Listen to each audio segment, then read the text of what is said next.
Story 1: The Gas Station on Route 9, Part 1. My name is Marcus. I am 24 years old, and for 8 months, I worked the overnight shift at a small gas station on Route 9 in Rhinebeck, New York. This happened on a Friday night in late October, and I want to tell you about the moment I realized that the black pickup truck sitting at Pump 3 for 43 minutes in the pouring rain was not there because the driver needed gas. It was 1:10 in the morning. The rain was coming down hard enough to turn the forecourt lights into soft orange smears on the glass, and the truck had not moved since it pulled in. Engine off. Nobody came inside. And through all that rain and glare, I could not tell if anyone was even sitting in that cab. Before I go any further, drop a comment and let me know where you are listening from tonight. Part 2. The station was small. 2 short aisles, a cooler running along the entire back wall, a register up front with a sliding security window that Ray, my manager, reminded me to keep closed whenever I was alone. There was a back office with a desk and a corkboard and a bathroom the size of a closet. And that was the whole operation. Ray left every night at 11, and I was there alone until 6 in the morning. The nearest house was a quarter-mile south through the trees, and you could not see its lights even on a clear night. On a night like this, you could not see the road unless a car passed. I did not mind the solitude usually. Rain made the shift feel contained. The sound of it on the flat metal roof was constant, and even a white noise that smoothed out the long, slow hours between midnight and 4. I had my routine. Restock the chip rack, clean the hot dog roller cycle, the coffee sweep the floor around 2. I kept the radio on low, so there was a voice in the room, even when there was nobody to talk to. I first noticed the truck at around 12:30. It came in slow off the highway, headlights still on, and parked at Pump 3 instead of pulling up to one of the actual pump islands, which I thought was mildly odd. But people did strange things at gas stations late at night. I figured the driver was tired, pulling off the highway to nap or checking a map or waiting out the worst of the rain before getting back on the road. I went back to restocking. At 1 o'clock, I looked up and the headlights were still on. I could see the truck through the rain, and the glass a dark shape with 2 blurred yellow points of light at the front. Nobody had come in.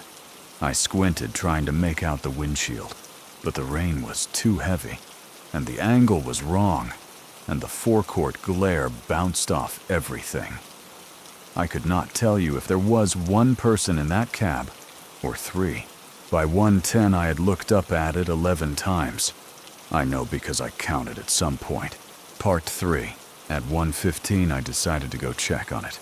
I grabbed my rain jacket from the hook behind the counter and went out the side door.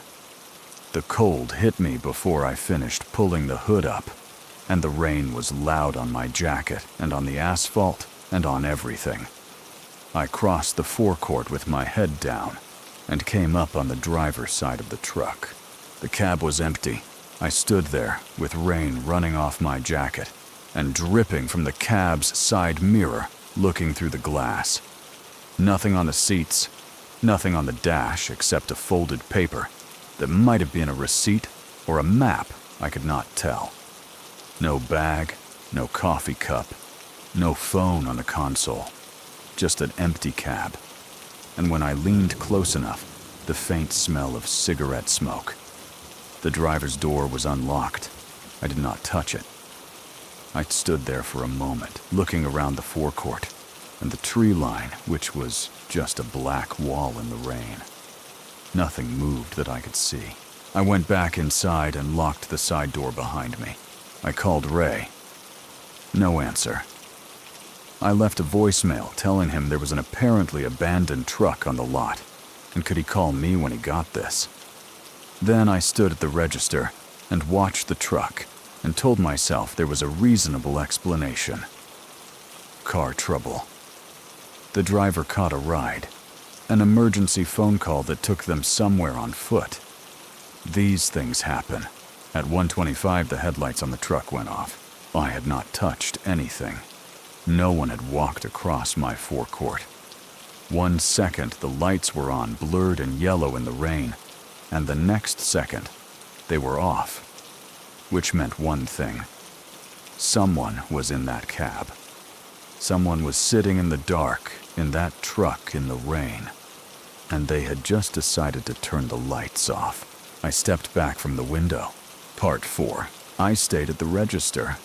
My hand was on my phone. I was thinking about the back office door and whether the lock on it was worth anything.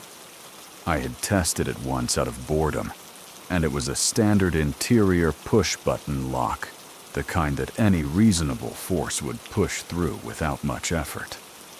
There was a desk in there, though, and I had seen enough to know a desk chair under a handle buys time. At 1:40, the front door opened. The man was soaked. Water was running off a dark work jacket off his forearms, off the short, flat brim of a baseball cap he was wearing, pulled low. He was maybe mid-40s, broad through the chest and shoulders, and he came in with no hesitation, no look around, no, "Hey, how's it going?" The way most people do when they walk into a gas station at 2 in the morning and realize they are the only customer. He walked straight down the far aisle without looking at me. I heard the cooler door open and close. He came back up the aisle and stopped about 4 feet from the counter and stood there. I said, "Hey, can I help you find everything you need?" He did not answer me. He was looking past me through the window out at the forecourt in the truck. I said, "Is that your truck out there at pump 3? He looked at me when I said that.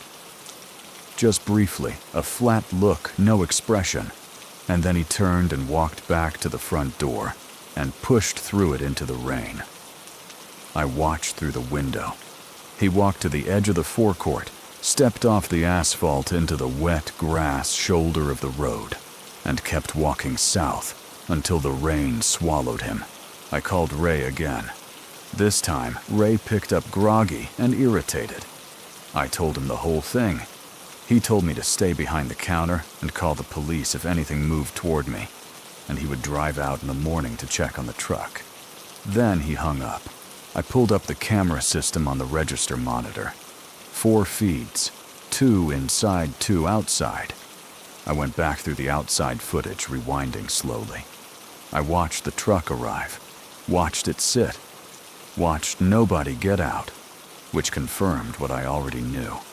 I kept going back, night by night. The truck was not there Tuesday, not there Wednesday. I went back to Wednesday night, and the timestamp showed 1:20 in the morning, and there it was. Same spot, same pump, 3 same headlights on same 20-odd minutes, and then the truck drove off. I had not been working Wednesday. The guy who covered for me had left no note, no message, nothing. Part 5. I went to the back office to call the county non-emergency line, and I noticed the corkboard above the desk for the first time in weeks. There was a notice from the county sheriff's office pinned near the bottom left corner, printed on plain paper, dated 3.5 weeks back. I had glanced at it when Ray put it up and forgotten it completely. It described 2 armed robberies at rural gas stations in Dutchess County over the preceding 6 weeks. Both at night. Both at stations, with a single clerk on duty. In the first robbery, the clerk was bound with rope and held at gunpoint while the register and safe were emptied. In the second, the clerk was pistol-whipped hard enough to require 2 nights in the hospital. The suspect was described as a white male, approximately 40 to 50 years old, heavy build, dark clothing. He drove a dark-colored pickup truck. The bulletin said the suspect appeared to surveil target locations beforehand. I read that last sentence 3 times. appeared to surveil target locations beforehand. I looked at the camera monitor. I looked at the description. I put those two things together and felt the back of my neck go cold in a way that had nothing to do with the rain still soaking my jacket. Part 6. I was still in the office doorway, bulletin in my hand, when I heard the front door of the station open. I did not go to look. I stepped back inside the office and closed the door as softly as I could manage and pressed the lock on the handle. I put the desk chair under it. I moved to the far corner, away from the door, and dialed 911. The dispatcher answered, and I kept my voice as low and even as I could. I gave her the station name. The address on Route 9 told her I believed there was an intruder in the building, and that the person matched the description in a recent county robbery bulletin. She told me to stay where I was and that units were on the way. I heard footsteps on the linoleum. Not fast. Deliberate. The kind of walk that is not in any hurry because it does not need to be. They stopped outside the office door. The handle moved. Slow the way you test a handle when you want to know exactly what you are dealing with without making noise about it. It turned to its limit and held there, and I stared at it and did not breathe, and then it released. Then there was nothing. Just rain on the roof and the dispatcher's voice in my ear and the sound of my own heartbeat. I stood in that corner for what felt like a very long time.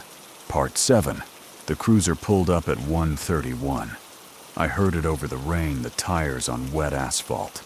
The door, then a second car. Voices calling out. I pushed the chair away and opened the office door. The store was empty. 2 officers swept the building and the lot, while a third took my statement at the counter. The truck was still sitting at pump 3. They ran the plate. It came back registered to a man I will call Dale, an address about 40 miles north in the county. Within 90 minutes, there were 4 cruisers on the forecourt and a detective in the back office looking at the camera footage. The truck matched a partial plate description from the second robbery. Behind the driver's seat, visible through the glass once the truck was being processed, there was a coil of rope and a roll of heavy duct tape.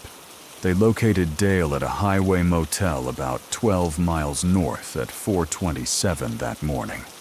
He was arrested without incident. Part 8. I finished the shift. I do not know why it just seemed like the thing to do. 2 officers stayed with me until 6, and then I drove home through the gray, wet morning and sat in my parked car in my driveway for a long time before I went inside. Ray gave me 3 days off. I spent them going over it in my head. The 43 minutes I stood behind that register restocking shelves while someone sat in that truck watching me move around the store. The fact that he had been there on Wednesday scoping the place and came back Friday with rope and tape and a long, undisturbed night ahead of him. Dale was convicted on both prior robbery counts. The prosecutor described the Route 9 station as an intended third location. The rope and the duct tape were the details that did not leave me alone. Not a gun, though there was one in the glove box. Rope and tape. You bring those things because you have a specific plan for them. I gave my notice 2 weeks later. I work a day shift now at a hardware store, nothing past 5:30. Every time I park somewhere at night, I note at least 2 other cars near me. And any vehicle that sits in a lot without movement for more than 10 minutes, I look at it. I look at it carefully. Because 43 minutes of not paying attention is a very long time, and some people count on exactly that. So, Story 2. The Apartment on Clearwater Drive. Part 1. My name is James. I am 31 years old, and at the time this happened, I was living alone on the third floor of an apartment building on Clearwater Drive in Columbus, Ohio. I want to tell you about the night I woke up at 2:40 in the morning to the sound of my front door handle being tested from the outside, and what I found out in the days after that made it so much worse. It was a Thursday night in early March, raining hard enough outside that the sound of it had actually worked its way into my sleep and become part of a dream right up until the moment the handle rattled and my eyes came open. Comment below if you have ever been alone in an apartment and heard something outside your door at night, because I want to know if you brushed it off like I almost did. Part 2. I had been in that apartment for about 14 months. Third floor end of the hall, 2 doors from the stairwell. It was a quiet building, mostly working people. A few retirees on the first floor, nobody who caused problems. The hallway lights were on a motion sensor, and they buzzed faintly when they triggered. I had gotten used to every noise the building made. The elevator settling, the pipes knocking when the heat kicked on, the sound of the couple in 3B watching television with the volume too loud. I was single working remotely, and my schedule had gotten irregular over the winter. I was staying up late, sleeping until 9 or 10, ordering food, not getting out much. The kind of slow drift you can fall into when you work from home in February, and there's no particular reason to keep rigid hours. I say this because it matters for what comes later. I had been in my apartment a lot. I knew exactly what it sounded like. The rain had started around midnight. I remember hearing it before I fell asleep, that deep, sustained sound of rain on windows and the metal roof of the parking structure adjacent to the building. I liked that sound. It helped me sleep. At 2:40, I came awake mid-breath, the way you do when something specific has broken through. I lay still for a moment with my eyes on the ceiling. The rain was still going. The hallway sensor light had triggered. I could see the thin, bright line of it under my front door. And then I heard it again. The handle of my front door turned. Slow. Not rattled, not banged. Turned. Deliberately, the way someone tests a lock when they already know the answer they want. Part 3. I got out of bed. I want to be clear that I did not feel afraid immediately. I felt alert and confused, and I told myself it was probably a neighbor with the wrong door. It had happened once before, the guy from 3D trying to get in on autopilot after a late night out. I went to the door and looked through the peephole. The hallway was empty. The motion sensor light was still on, so someone had just been out there. But whoever it was had moved away before I got to the door. I stood there with my eye against the peephole for a full minute. Nobody walked through the frame of view. I heard the elevator somewhere down the building. I unlocked the chain and opened the door a crack. Not all the way, just enough to look both ways down the hall. Empty. I was about to close it when I noticed the welcome mat. I had a small gray mat outside my door. It was a plain rectangle, always parallel with the door. It had been moved about 6 inches to the left and rotated slightly so one corner was pointing toward the opposite wall. It is the kind of thing you only notice if you are someone who notices exactly where things are, and I am that kind of person. I stood there looking at it for a long moment, and then I closed the door and put the chain on. I was awake for a while after that. I made tea, stood at the kitchen window, watching the rain on the parking structure roof 3 floors below, and told myself the mat could have been moved by anything. A maintenance person, the cleaning crew, my own feet on the way out that morning. I had been half asleep. The handle had probably been the building settling. I went back to bed at around 3:30 and eventually slept. Part 4. The next night, I set an alarm for 2 a.m. I do not know exactly why. I sat up and checked my phone and my door and went back to sleep. Nothing. The night after that Saturday, I was awake anyway at 2:15 when my phone buzzed with a text. The number was not in my contacts. No area code I recognized. The message said you left your light on. I looked at the text. I looked around my apartment. My kitchen light was on, which I sometimes leave on at night. My blinds were closed. I went to the window, looked out at the parking structure, looked at the street below. Nothing that I could identify, no shape or face or phone screen glow that I could point to. But my blinds were closed. Whoever sent that text could not have seen my kitchen light from the street or the parking structure unless they were looking from a very specific angle, or they were significantly elevated, or they were not seeing the light at all and were just telling me they knew exactly where I lived and exactly what I did at night. I did not sleep after that. In the morning, I checked the building's entry system. My building had a key fob system for the main entrance with a basic log. I had never actually used the log before. I opened the app on my phone and went back through the entry records for my unit intercom.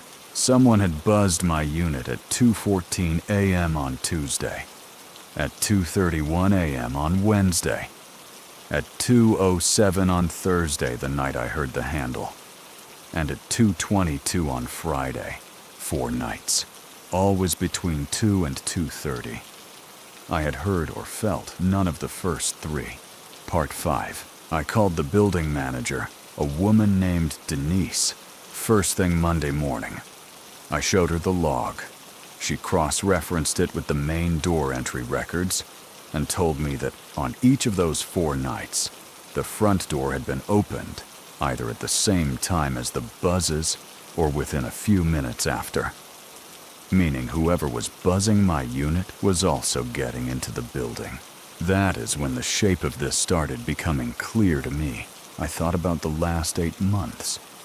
I had broken up with someone in July, a relationship that had lasted 2 years and ended badly with a lot of anger on his side, and a restraining order I had considered filing, but ultimately did not, because I told myself he would move on. His name was Garrett. He had driven past my building twice in August that I knew of. I had seen him sitting in his car on the street in September, and told myself it was a coincidence. I had changed my phone number in October and not given it to him, and I thought that was the end of it. Garrett had been to this apartment many times when we were together. He knew the building. He knew the key code for the parking structure. He knew which window was my kitchen. I called the Columbus PD non-emergency line and started the process. Part 6. I want to tell you about the Wednesday after that, because that was the night it escalated in a way that I was not prepared for, despite everything I already knew. I had spent the week sleeping with my phone on the mattress next to me, volume up a chair wedged under the door handle. Denise had changed the main entry code. I had filed the initial paperwork with the police. At 2:03 in the morning, I woke up and the hallway light was on under my door, and then I heard footsteps. Slow, coming from the stairwell direction, stopping outside my apartment. Then a knock. Not loud. 3 quiet knocks. Then nothing. I was already on the floor beside the bed phone in my hand, fully awake. I dialed 911. I whispered my address to the dispatcher and told her someone who had been buzzing my unit at night for over a week was now knocking on my door, and I believed it to be my ex-partner who had been harassing me. I did not go to the peephole. I stayed on the floor beside the bed with the chair under the door handle, and I listened. I heard breathing on the other side of the door. I know that sounds like something a person convinces themselves of in the dark, but this was not that. It was unmistakable. Someone standing very close to a hollow core door at 2 in the morning breathing. And then I heard something that dropped the floor out from under me. I heard him say my name. Quietly, almost tenderly, like we were still together. And he was waking me up on a Sunday morning. That was my recognition moment. Not the buzzing, or the mat, or the text. That voice, that quiet, possessive way of saying my name through a locked door at 2 in the morning. That was when I understood what this was. Part 7. Police arrived in 6 minutes. I heard them on the stairs, heard them call out, heard running footsteps, a door, then more running outside. He had gone down the stairwell and out the emergency exit at the back of the building. They found him on the street 2 blocks south, wet through no explanation that held together. He was detained and eventually charged with stalking and criminal trespass. The stairwell door at the bottom had been forced open, the latch mechanism damaged, which explained how he had been getting into the building after the code change. I gave a full statement at the station the next morning.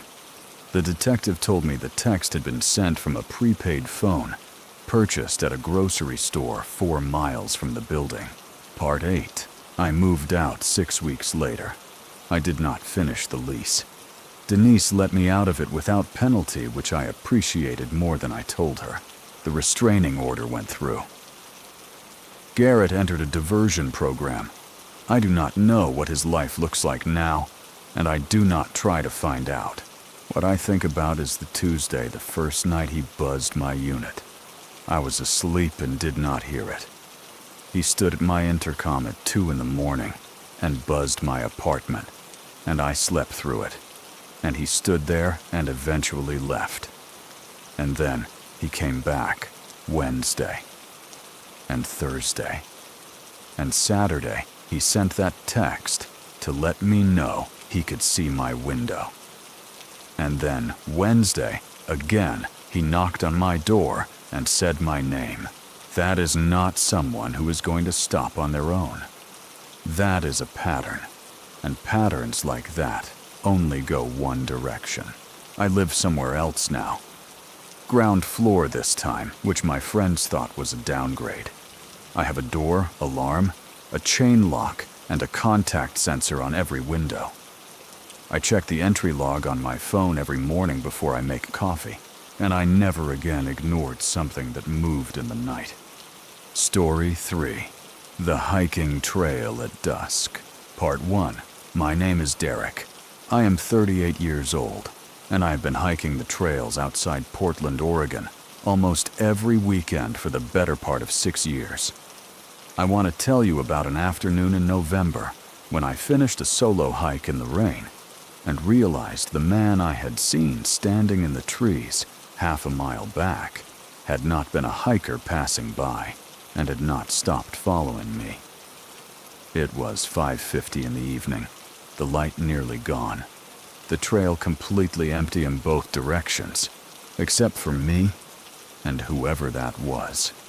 Keep listening, because what I found on the security footage in my car afterward is the part that still bothers me the most. Part 2. The trail I was on that day was a 10-mile loop in the hills about 20 miles outside the city. It ran through Douglas fir and hemlock, steep in spots, rocky in others, with a creek following alongside for about 3 miles in the middle section.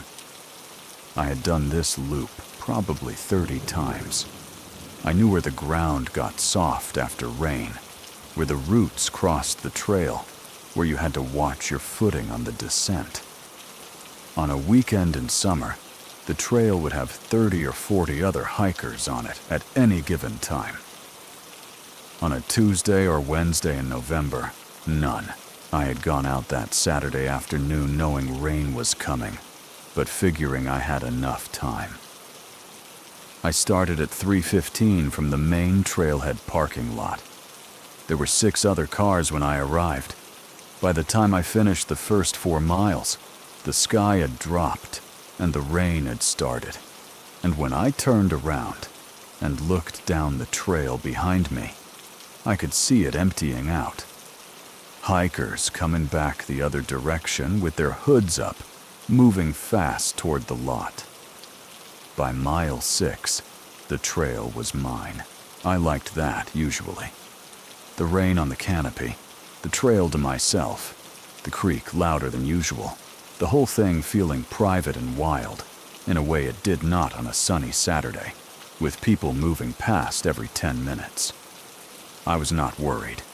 I had a headlamp, a rain layer, a fully charged phone, and I knew the trail well enough to walk it in the dark if I had to. At about the 5-mile marker, I stopped to adjust my pack and looked back down the trail behind me. There was a man standing at the edge of the tree line about 80 yards back. Part 3. He was not on the trail. He was standing just inside the tree line, facing my direction, completely still. He had no rain gear that I could see, no pack, no trekking poles, no hat, just dark clothing standing in the trees in the rain watching me. I looked at him for what was probably 5 or 6 seconds, and then I turned and kept walking. I told myself there were innocent explanations. He was off trail for a bathroom break.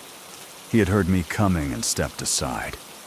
He was looking at something in the trees I could not see from my angle. I kept moving and did not look back for about a quarter mile. When I did look back, he was on the trail. He was not rushing. He was walking at what looked like a normal pace, but it was my pace matching my speed, staying at a consistent distance behind me. About 60 yards.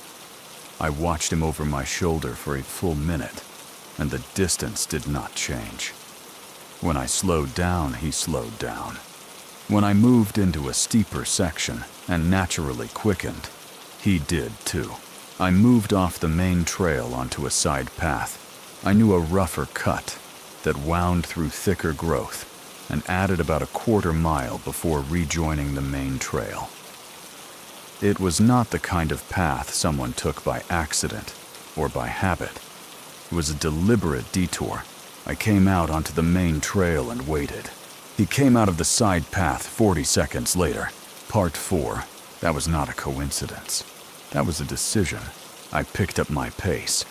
Not running, not yet, but moving with intention, the kind of speed that makes your breathing change. I was 4 miles from the trailhead parking lot. I went through it in my head.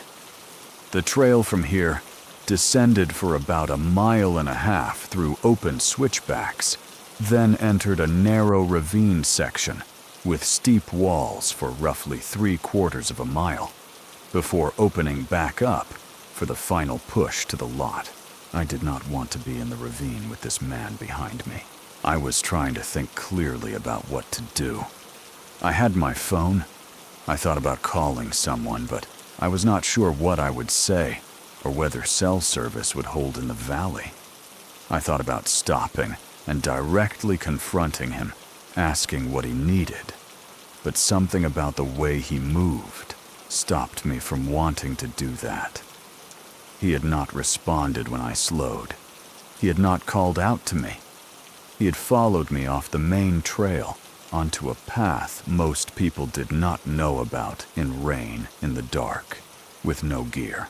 I thought about the parking lot when I had arrived at 3:15. 6 cars. I remembered the car next to mine, a gray sedan.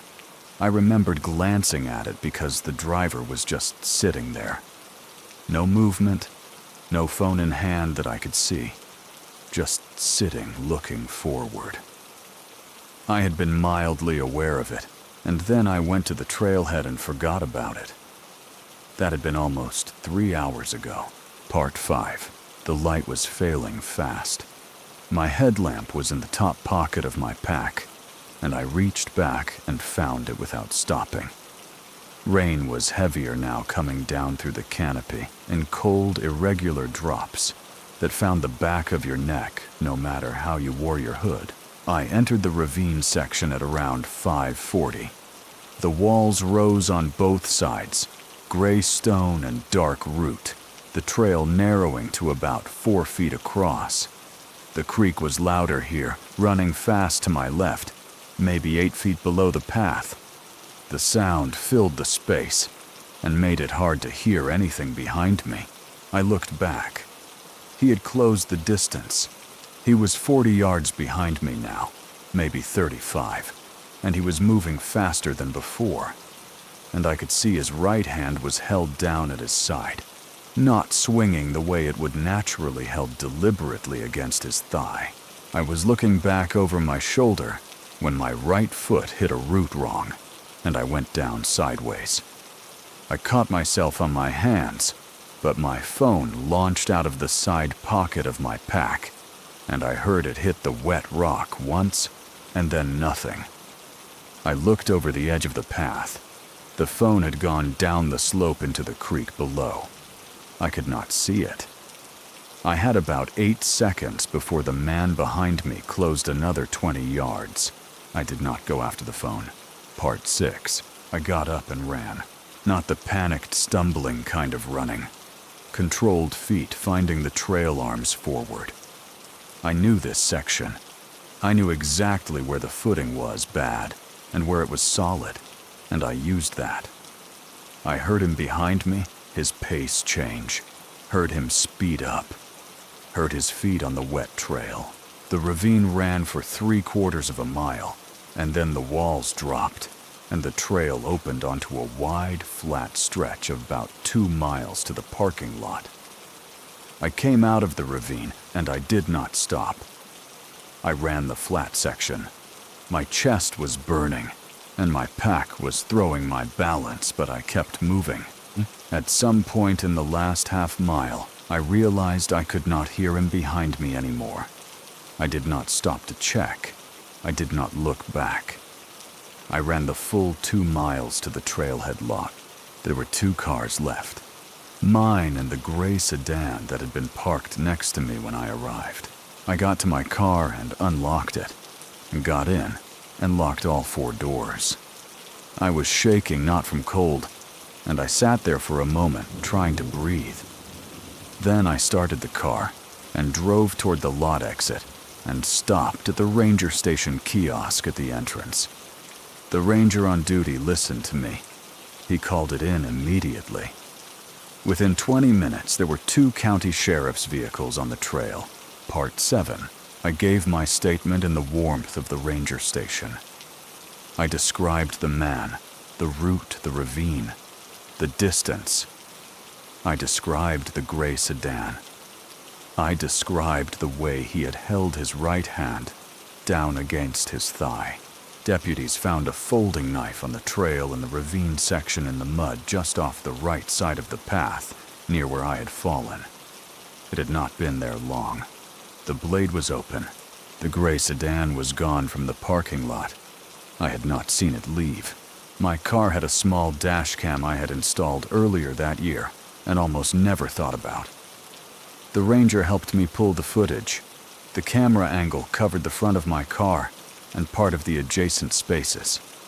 The gray sedan had arrived 11 minutes before I did.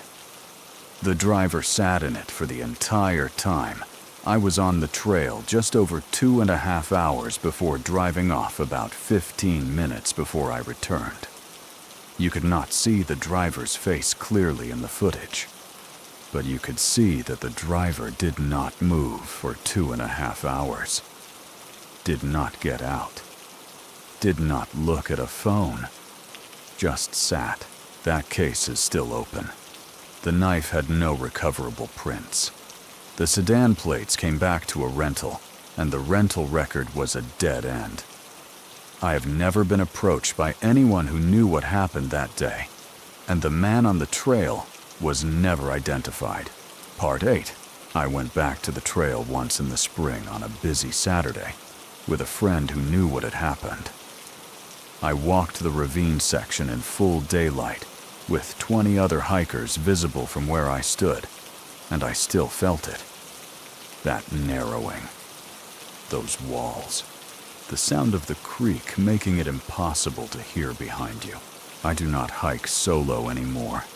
I know that is a loss, and I have made my peace with it, but I want to be honest about what that costs.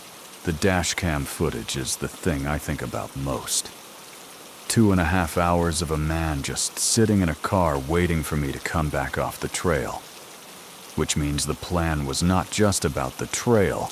The trail was the first part. I keep the dash calm now. I check it more than I need to. And I will tell you what I tell everyone who asks me about hiking alone. The most dangerous moment is not when you are deep in the woods. It is the parking lot. It is the moment before you start, and the moment after you finish. Those are the moments no one thinks about. Check your surroundings before you leave your car, and check them again when you come back. Story 4. The Hospital Parking Structure, Part 1. My name is Carlos. I am 27 years old, and for almost 2 years, I worked as a nursing assistant on the overnight floor at St. Vincent's Medical Center in Hartford, Connecticut.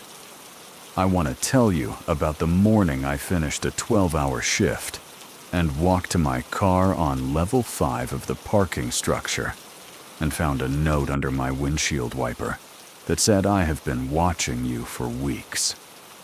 It was 6:15 in the morning, raining hard enough to drop visibility to about 30 feet. And when I looked up from that piece of paper, there was a man standing between 2 cars on the far side of the level, completely still facing my direction. Before I continue, hit subscribe if you listen to true scary stories, because this one does not go where you think it does. Part 2. Overnight shifts at the hospital ended at 6 a.m., and the walk to the parking structure was something I could do in my sleep, which was more or less my condition by that point, in a 12-hour shift. Out the staff exit on the east side, across the covered walkway, into the structure, through the 3rd floor entrance elevator to level 5. I had parked on level 5 since my 2nd week on the job. It was habit. The ceiling was higher up there, it felt less enclosed, and the walk from the elevator was straightforward. The structure was a concrete box that held maybe 400 cars. In the morning rush, it was busy. At 6:15 on a Thursday in November, before day shift, employees began arriving. Level 5 had maybe 30 cars on it, and a lot of empty gray concrete between them. Fluorescent lights along the ceiling, some of them flickering. The kind of space that is technically well lit, but still feels dim because of the way the light flattens everything. I had just come off a hard shift. A patient had coded at 3 in the morning, and the floor had been tense and busy for 2 hours afterward. I was tired in the specific way you get tired after a night like that, where your body is ready to shut down, but your mind is still running. I was not at my most alert. I was thinking about my bed and whether I had anything to eat at home, and whether the rain was going to be bad enough on the highway to make the drive slow. I pushed through the stairwell door from the elevator lobby onto level 5, and I heard footsteps somewhere in the stairwell I had just come from. I did not think much of it at first. The structure carried sound strangely other people's footsteps from 2 levels down could sound like they were right behind you. I walked to my car, which was in a row near the south end of the level, and then I saw the note. Part 3. It was a folded piece of white paper tucked under the driver's side wiper. I pulled it out, unfolded it. Blocky handwriting. All capitals, blue pen, "I have been watching you for weeks." I stood there in the rain, looking at it. My first thought, I am not proud of this, was that it was a joke. Someone from my floor messing with me. I actually looked around half smiling for a second, before the space around me and the emptiness and the rain and the hour pushed that thought out. I looked across the level. There was a man standing between a blue SUV and a silver sedan, about 60 feet from where I was standing. He was not walking. He was not looking at his phone. He was facing my direction, both hands at his sides, completely still. He was wearing a dark coat and what looked like dark pants, and he had a hospital visitor badge clipped to his front pocket. But the way he was standing was not the way any visitor to any hospital stands in a parking structure at 6:15 in the morning. I looked at him for probably 3 seconds, and then I tried my door. Dead battery. The central locking did not respond. The key fob did nothing. I tried the physical key in the lock and got the door open, but when I sat in the driver's seat and turned the key, the engine made a short, weak, grinding sound and stopped. I looked in the rearview mirror. He had moved 2 car lengths closer. Part 4. I got out of the car and walked toward the elevator. I kept my pace, even not running, not slow. I pressed the call button. The display above the doors showed the elevator at level 2. I pressed the button twice more and looked back down the row of cars. He was still moving. Same pace, straight line. No pretense of going to a car or checking his phone. Just walking toward me. The elevator display showed level 2. I looked at the stairwell door 10 feet to my left. I went to the stairwell. I did not go down. I went up. 1 flight onto the rooftop level, which was open to the air, and to the rain and empty of cars. I let the door close behind me and pushed through into the open air, and the rain hit me all at once, and I was already dialing 911. I also called Maria, my charge nurse, with my second hand. She picked up before the second ring, still at the nurse's station finishing her charting. Part 5. Standing on the roof of that structure in the rain while I waited was one of the longer 5 minutes of my life.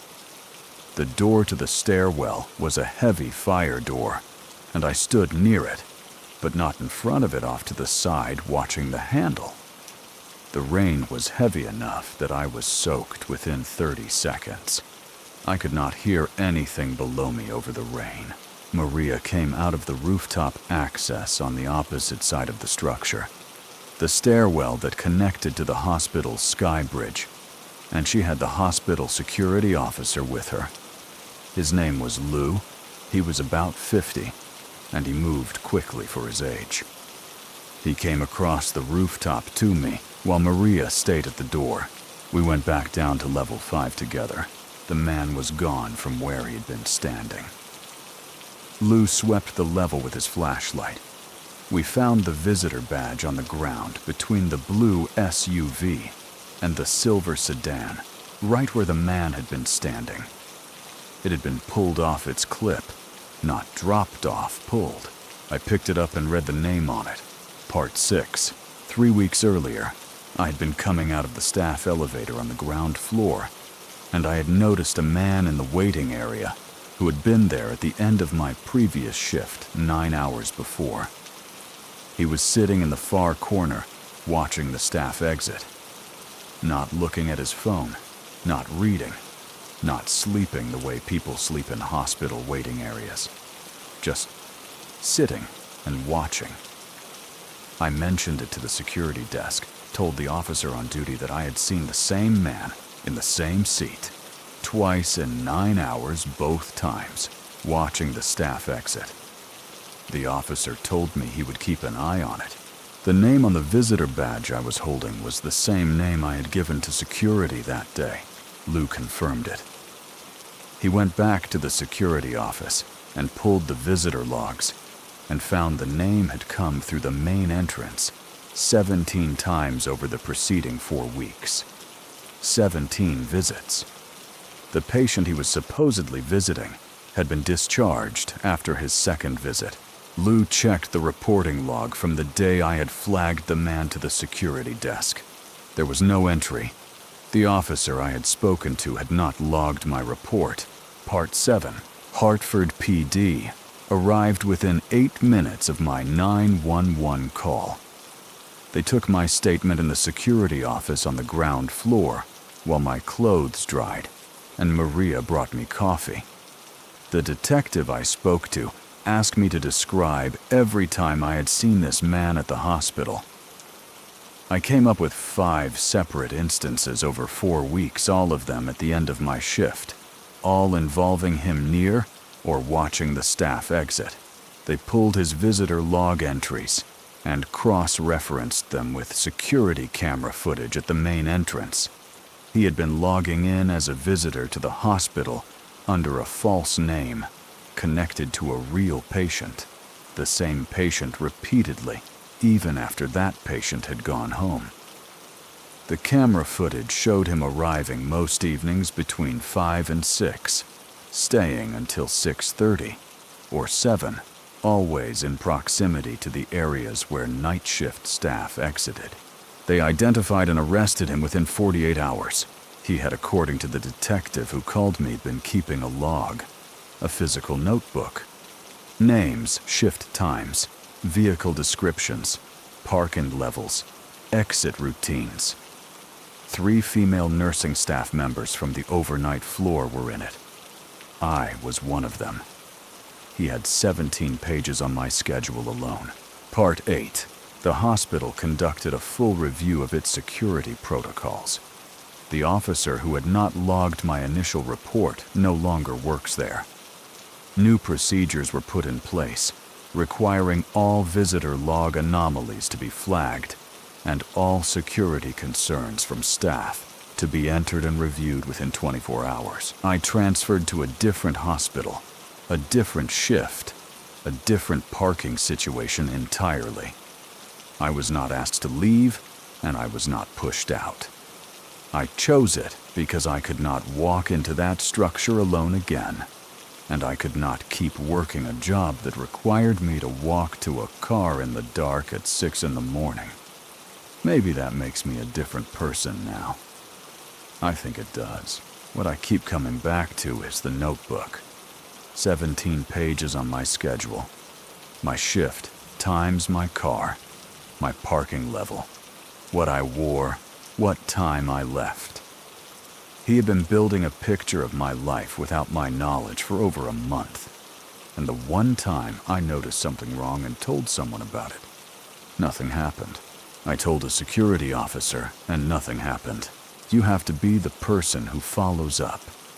You have to be the person who asks whether your report was logged, whether someone actually looked into it, whether anything was done. You cannot hand your safety to someone else and assume they carried it the same way you would. The rain was so heavy that morning that even standing on the roof, I could not see the street below. I remember that, standing in the rain with a visitor badge in my hand and the name of a man I had tried to report 3 weeks earlier, and the rain just coming down around me like it had no opinion about any of it. That was the last overnight shift I ever worked. Some things you do not go back to, and you do not apologize for knowing which ones they are.